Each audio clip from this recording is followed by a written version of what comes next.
Gumawa kami ng sculpture using clay and perla, nag-reporting at naglinis sa labas ng school. Clean up drive.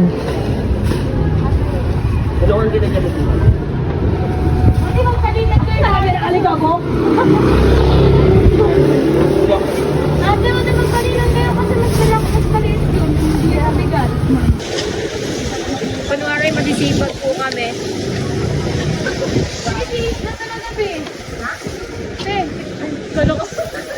Masisipag kami. Ate, wala tayong views daw. Ano nga tupad? Tupad. Ito. Sisipag oh. Kala mo talaga, totoo eh no?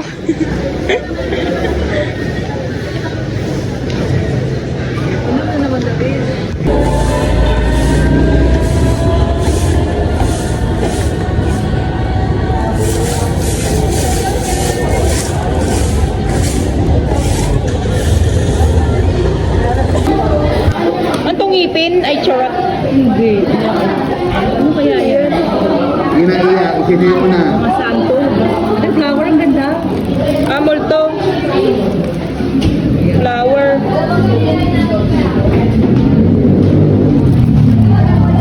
Nice, galing. Let's try. So, gagawa kami ng sculpture. Pangalan pa yun, di ba? Ha? Hindi ko alam. Gamit yung perla. And clay. Yeah.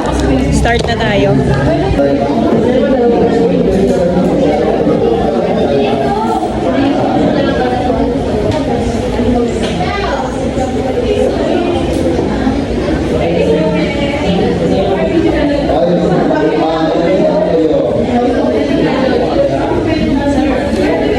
Okay, I'm done. This is SpongeBob the color white. Yeah. Oh, 'di ba? 'Di ba? Look, anong ginagawa mo, look? Ano? Brilyante ng skibidi. Akala ko cookies. Oy, hindi Nako. Patingin gawa mo, Camila. Huwag na. Patingin nga. Nakala. Cheese. Oo nga, no, dapat gumawa na naman cheese.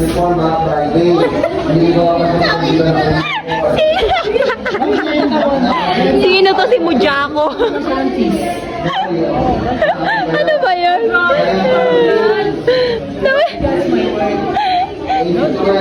Ano, kahit kinder kayang gawin yan eh. Oh, look. Yan ang tingnan mo. Oh, di ba? SpongeBob. Ngayon, ang gagawin ko naman ay clay. Clay naman. So, hanap muna tayo ng ating pwedeng gawin. Gawa niya using clay. Tingin.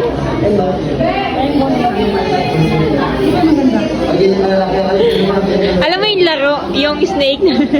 Yung laro. Oh, yun, yun, cute. Ayun yung kakagat sa'yo, di ba balik ka sa number 1? Oo.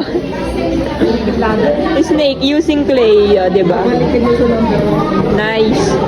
Gawa ako ng shoes. Nasa pa yung ano transparent. Malaki? Transparent. Malaki nga. Hindi, transparent. Kapag ko na po pwede. Pwede ko itong ipaliit. Di yan yung isa.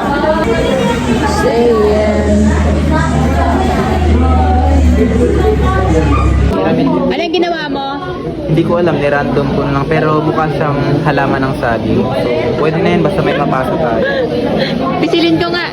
Ano yan? Pwedeng dildo yan. Ayun di ba may mga spot-spot? Okay. Yung isa, yung ginawa mo. Ano yun? Ano na yung isa? Tingin. Yung isa, Yung isa, perla. wala to kung ano to. Ang tawag dito is brilyante ng skibidi. Brilyante ng skibidi to. Nice. Ano yan? Ay. Ano yan? Ano yan? Yan eh. Thank you so much. Patingin. From the deepest. Patingin. Ano yan? Susi! Ano yan? Ayoko nang bumili. Layo! itif natin, itif natin. Ha? Paano? Umanira yan. Uy, di si Metal. Uy, dalawa na yung dildo ko. Bakit naman sila mag-ano? So, ito yung sa perla ko, si SpongeBob. Yan. Siyempre, pag may Ba't puti? May sakit SpongeBob, ba siya? oo, anemic. Anemic siya. Yung sapatos na lang yung ginawa kong yellow bee. Kailangan yung ano, yung susi ni Glenn. Papasok dito. Isusi ni Glenn. Pinamin mo ba? Dahil anemic si SpongeBob, yung sapatos niya na lang yung ginawa kong yellow. Diba? Tapos na ako! Yay! Yung sa stoplight. Diba? Yan ang aking gawa ngayon. Sapatos ni SpongeBob at anemic na SpongeBob. Pwede na to, pasa na natin to. Nag-replay yung ano yung dito. Wala akong G7, sir. Ito yung gawa ko, naka-plastic na. Ay, mga kalat Yay! nyo. Tingnan natin yung mga gawa ng iba. Yung mga kalat. Flower. Oy! BTS. Sitan. Ano to? Pusa. Ang cute. Ito yung maangas, oh. Mukha. Ba't ang tigas, sir?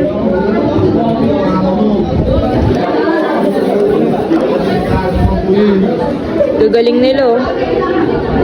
Uy, siya pa kaakas.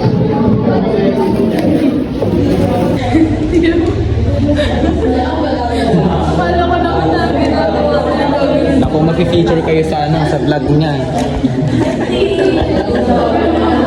So ayan, magre-report siya. Kaya no. Bato na yan. Tatawagin niya pa kami. Akala ko kasi quiz eh, hindi ako nag-ready. Ito ko sana yung prizes, yung ano. Ay, naku. Kaya nga hindi ako nagdala Babaan kasi daw. eh. Bababaan daw. The best lang siya mag-report. O ano nararamdaman mo ngayon? Ako nabigla ako. Bababaan mo na ba yung cookies? Nabigla ako. Binabaan ko ng 5 pesos yun. Ano na lang, 25 na. Oo, 25 na lang. Bibili ka na ba ba? Kinabahan ako, nabigla ako. Ano yung nararamdaman mo? Nabigla ako. Kasi kala ko talaga ano ngayon eh. Quiz. Biglang reporting. Sa sorting by priority is the process of arranging the morning delivery so that the most urgent and sensitive items reach the right desk first. Parang ano, kahit hindi siya yung nauna, kailangan siya pa din yung unang i-deliver kasi siya yung mas importante. Parang gano'n. Sa document control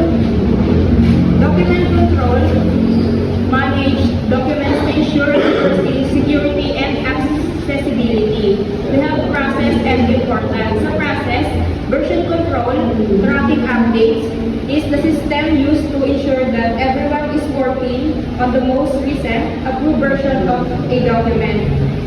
It prevents document chaos where different people edit different copies of the same file. Parang basa-basa lang sa manager, ginawa niya yung part niya, sa supervisor, kung sa mga mas mababa pa akala ko.